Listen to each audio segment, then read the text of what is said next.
Hello, this is Mike, NoStressMike.com. I want to talk about the three-man militia, and I know one thing. It's making much more sense now than what it did a year ago or 2 years ago to many people. I still get some slack every once in a while, but not near as much as I used to, and it does make more sense. But I want to clarify some stuff, and I want to make sure you understand the base ground for the three-man militia. And the reason I'm even mentioning this and brought it up is I've been talking to a lot of people that do have a lot of plans. Some involve three-man militias, some don't. Some have their own personal agendas that they're going on. And but it did bring to my attention that the three-man militia, the number one reason for a three-man militia is networking. You are learning people. You are making relationships, good relationships. You're finding people that are like-minded. And like I say, on the militia, when you start them in first aid, electronics. Talking about electronics, we found some radios, and really, really good handheld radios. And they're running like, I think about $30-40 a piece. And they're very, very good. The only problem that we're having is, and that's to me, I'm the one that's having the problem with it. And the only problem I see with it, we don't have good communications, electronics communications militia put together yet. We've got a couple people that are really smart and know what they're doing, and they can program. These are programmable radios, and they're programmed for shortwave, family band, police, and I mean it's really cool. But the thing is, you have to know something about electronics, and we haven't been able to establish a good militia in electronics. And if we could, well, then I'd buy a whole lot of these radios, you know. And but like I say, we need to have the people that know how to program them and get the maximum out of them. So that's the part that I'm having the problem with. Now, but like I say, it has nothing to do with violence, nothing to do with guns and stuff like that. Also, those guys, the same people that are doing it right now, there's 1 and 2, but I can't get the 3. We need 3 that are serious about it. But anyway, those 2 are not only working on those radios, but they're working with the CBs to get maximum out of CBs, and you can pick up CBs dirt cheap. So there's things that are being done on that. But like I say, it has nothing to do with weapons, combat, or any of this stuff. And that's what you need to be looking for in your three-man militia. It brings out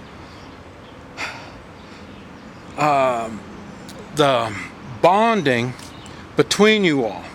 Now, when the time happens, and like I say, you have a tornado, you 3 know each other. You 3 can work with each other to take care of traffic. And a matter of fact, you 3 can be responsible for others. So in other words, this 3 can multiply to 9 very easily in a short amount of time. You already have communications between you 3. and you understand each other. So then it makes any new things easier to adapt to.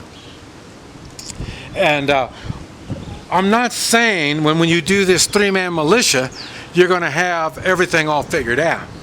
No.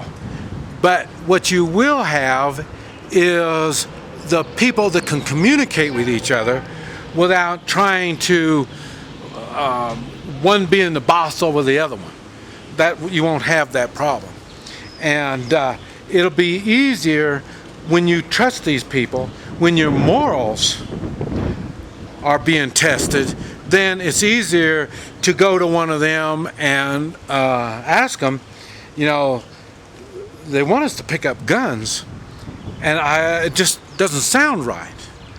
Well, you have somebody to like a conscience that you can talk to, and you know, it'll make some kind of sense. You can make some kind of sense with each other, because it is a lot easier when you have somebody to talk to and communicate with.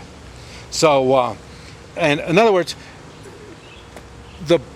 you can play it by ear once the situation happens, but it's harder to play it by ear when you're working with strangers.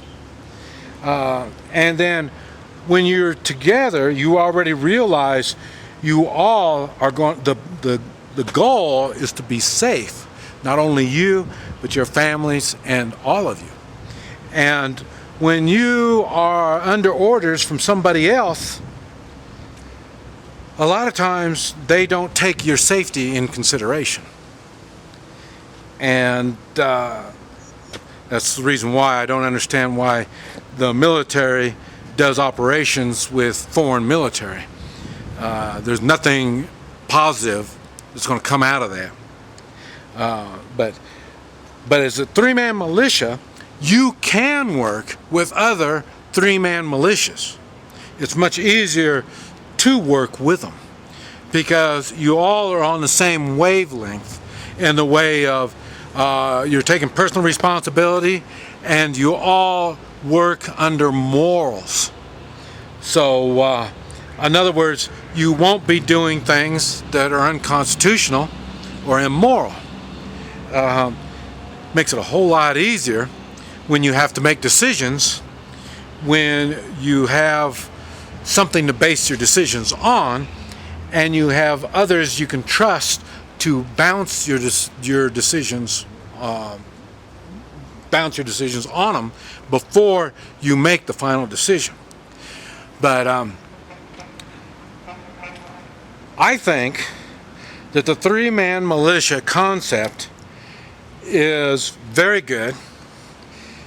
Also, it's not like I even came up with it. They've used it since the beginning of time. I would say I wasn't around that long, but you know, the Minutemen, you know, our own American history, they used these small militia groups. I say in Vietnam, the Marines worked as three-man teams all coming together, and we were going up against guerrilla warfare, in which they were, I don't know how many they had in each team, but so the numbers might change, but the concept stays the same. The Romans did it. I mean, this is just something that it's a proven thing. A militia is a proven idea. The three-man militia is a proven idea. And they're good for the short run, and they're good for the long run. But they have to be in place. And that's the important part. You have to put them in place, and you have to start gaining knowledge. And it's never too late until it's too late. This is Mike, NoStressMike.com.